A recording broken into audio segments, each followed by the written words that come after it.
आचार्य शैलेश तिवारी जी भी हमारे साथ जुड़े हैं। आचार्य जी, ध्यान और साधना के लिहाज से ये कितना महत्वपूर्ण है इस बार का सूर्य ग्रहण? देखिए नेहा जी, जैसे सूतक काल सूर्य ग्रहण से 12 घंटे पहले लग जाता है तो सारे मंदिरों के पट दरवाजे बंद हो जाते हैं। उसी प्रकार चंद्र ग्रहण में 10 घंटे पहले जो है मंदिरों के पट बंद हो जाते हैं। लेकिन इस समय में ईश्वर का ध्यान, मंत्रों का जप, जो जो चाहता है वह उस मंत्रों का जप करता है तो उसके जीवन में उसे लाभ की प्राप्ति होती है। यह सूर्य ग्रहण जो है दीपावली के अवसर पर 1995 में आया था और 27 वर्ष के बाद यह 2022 में आया है।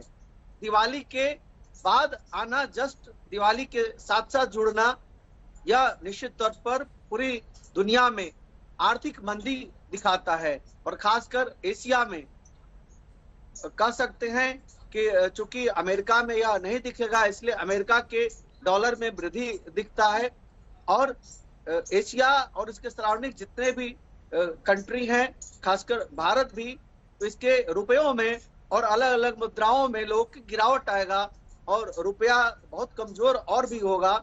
इस समय में ज्यादा से ज्यादा भगवान विष्णु की उपासना करना चाहिए, क्योंकि भगवान विष्णु पालनहार हैं। और निश्चित तौर पर आप देखिएगा शनि की भी स्थिति 17 जनवरी 2023 से चेंज होगा, तो 17 जनवरी 2023 से परिवर्तित होने के बाद पूरी दुनिया में खाद्य संकट की स्थिति उत्पन्न होगी। 2023 में ही खाद्य संकट की स्थिति उत्पन्न होगी और यह जो भारत में दृश्य है वह मीन लग्न में है और तुला राशि में है। तुला राशि में सूर्य, शुक्र और केतु हैं और यह अष्टम में है, यानी मारक स्थान में है। हम कह सकते हैं कि पूरी दुनिया में जो विपदाएं दिख रही हैं, अभी जो जिस प्रकार की रशिया और यूक्रेन में युद्ध की स्थिति बन रही है वह स्थिति नहीं हो, परमाणु युद्ध ना हो, क्योंकि यह परमाणु युद्ध की तरफ ही स्थिति दिखा रहा है, पूरे दुनिया में वार का स्थिति दिखा रहा है। इससे निपटने के लिए जो भी अपने अपने धर्म से लोग हैं वह अपने देवताओं का सुमिरन करे, भगवान विष्णु का विशेष रूप से उपासना करे, भगवान विष्णु का ओम भगवते वासुदेवाय नमः इस महामंत्र का जप करे, महालक्ष्मी च विद्महे विष्णुपति च धीमहि तन्नो लक्ष्मी प्रचोदयात् इस महामंत्र का जप करे। विशेष तौर पर जो माताएं गर्भवती हैं वह इस समय में ग्रहण काल में भोजन न करें। जल का पान करना है तो उसमें तुलसी का पत्ता डाल करके जल का पान करें। अपने पेट पर किसी तरह का रस्सी फीता न बांधे जिससे बाद में बच्चे का जन्म के बाद नाक कटने या अंदर कोई परेशानी हो, इस तरह का देखा जाता है। उस समय गर्भवती माताएं ज्यादा से ज्यादा भगवान विष्णु की उपासना करें, भगवान शिव का महामृत्युंजय का मंत्र का जप करें। को सावधान रहने की जरूरत है। आप वो तमाम उपाय भी बता रहे हैं। स्वामी अवधेशपुरी जी को भी मैं चर्चा में जोड़ना चाहूंगी। स्वामी जी, क्या करें क्या ना करें सूर्य ग्रहण के दिन और किस तरीके से सावधानी बरतनी चाहिए? जी, बहुत अच्छा प्रश्न है। जैसा कि हमारे भी पूर्व वक्ता बता रहे थे कि बहुत ठीक अच्छी बात है कि सूर्य ग्रहण के समय जो गर्भवती महिलाएं हैं उनको किसी भी कीमत पर धूप में नहीं निकलना चाहिए, यानी बाहर नहीं निकलना चाहिए। इवन किसी भी धारदार वस्तु का प्रयोग उस समय उनको नहीं करना चाहिए। जैसे चाकू है तो चाकू से उस समय वो सब्जी न काटें, मतलब कोई धारदार वस्तु अपने हाथ में न लें। विशेषकर उनको ये याद रखना है। और मैं तो कहूँगा कि भले छोटे बच्चे हो, बच्चों को भी बाहर उस समय नहीं खेलना चाहिए। इस समय जो भी धूप में जाते हैं उन पर कहीं न कहीं उस नेगेटिविटी का प्रभाव पड़ता ही है। मैं आपको बताना चाहूंगा कि भगवान सूर्य इस धरती के प्रत्यक्ष देवता हैं। स्थिति, पालन और संहार, इन तीनों के ये देवता माने गए हैं, इसलिए ये त्रिदेवात्मक कहलाते हैं। हम कल्पना कर सकते हैं कि जो त्रिदेवात्मक है, यानी भारतीय सनातन संस्कृति में, हमारी धार्मिक परंपरा में, पौराणिक परंपरा में भगवान सूर्य का बहुत बड़ा महत्व है। महर्षि अदिति के गर्भ से उत्पन्न है और अत्रि के पुत्र है। तो ऐसी स्थिति में मैं आपको एक बहुत बड़ी बात कहना चाहूंगा कि महर्षि कश्यप के पुत्र हैं। मैं आपको ये बात बताना चाह रहा हूँ कि भगवान सूर्य की इतनी बड़ी महिमा है, लेकिन पौराणिक दृष्टि से अगर देखा जाए तो सूर्य पर यह संकट ही कहलाता है।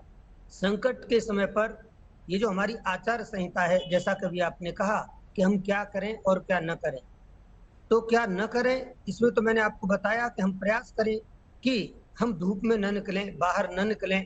उस समय की धूप का ठीक है। आंशिक सूर्य ग्रहण 25 अक्टूबर को भारत और साथ ही विश्व के कई हिस्सों में दिखने वाला है। इस पर खास चर्चा के लिए हमारे साथ सभी खास मेहमान जुड़े हुए हैं, लेकिन सबसे पहले मैं अजय भांबी जी का यहां पर रुख करना चाहूंगी। अजय जी, किन राशियों पर इसका दुष्प्रभाव देखा जाएगा या फिर किन राशियों पर इसका सबसे ज्यादा असर होगा?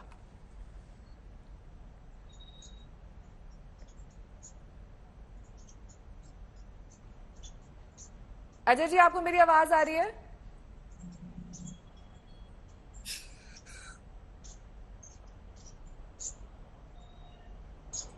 स्वामी सर्वानंद सरस्वती जी भी हमारे साथ जुड़े हुए हैं। स्वामी जी, किन राशियों पर इस सूर्य ग्रहण का प्रभाव सबसे ज्यादा दिखाई देगा? ये हमारी मैंने कहा ना, सूर्य सभी राशियों का अधिष्ठाता है, देवता है। तो जो आपकी जो 12 राशियां हैं वो राशियों पर सभी पर असर पड़ रहा है, लेकिन इस पे मकर राशि पर ज्यादा ही असर पड़ रहा है। इस पर मकर राशि वाले सावधान रहें और निश्चित है ग्रहण काल में वो सूर्य का मंत्र जप करें, ओम सूर्याय नमः, ओम सूर्याय नमः। तो निश्चित है, मैंने नेहा तुमसे कहा कि ये जन जीवन जमीन तीनों को ये सूर्य का ग्रहण आंशिक होते हुए भी भयंकर वातावरण की सूचना दे रहा है। तो ये आपकी बड़ी अच्छी पहल है कि आप सावधानी, हम केवल सावधान कर सकते हैं कि उस सावधानी से आप बच जाएं तो ठीक है, क्योंकि कई तरह की बीमारियां भी पैदा होंगी, कई तरह के वातावरण ऐसे आएंगे। तो राशियों का जो चक्र है, प्रत्येक राशि पर इसका दुष्प्रभाव है।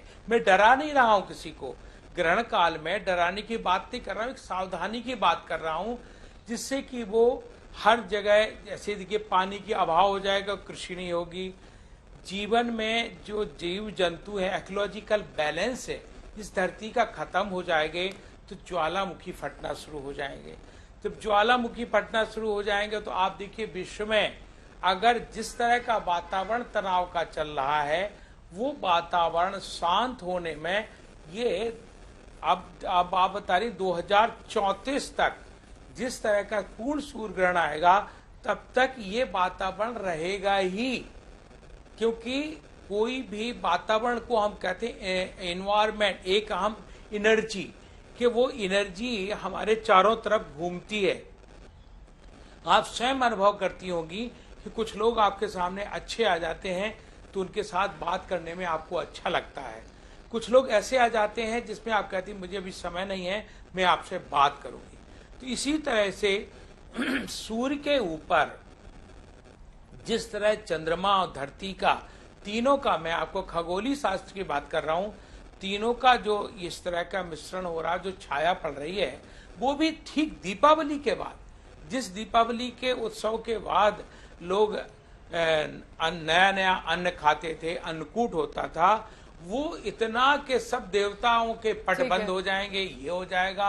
तो इतनी निगेटिविटी पहले से पैदा हो रही है, काफी नकारात्मकता है इसे लेकर। लेकिन अजय भांबी जी, इन सभी चीजों से परे अगर विज्ञान की बात करें तो आपने बहुत सारे महत्वपूर्ण पॉइंट्स यहाँ पर बताए हैं, लेकिन राशियों के हिसाब से किन राशियों पर सबसे ज्यादा प्रभाव पड़ेगा? क्योंकि सर्वानंद जी का ये मानना है कि सभी राशियों पर इसका असर देखा जाएगा, लेकिन कुछ तो ऐसी राशियां होंगी जिन पर इनका विशेष प्रभाव होगा।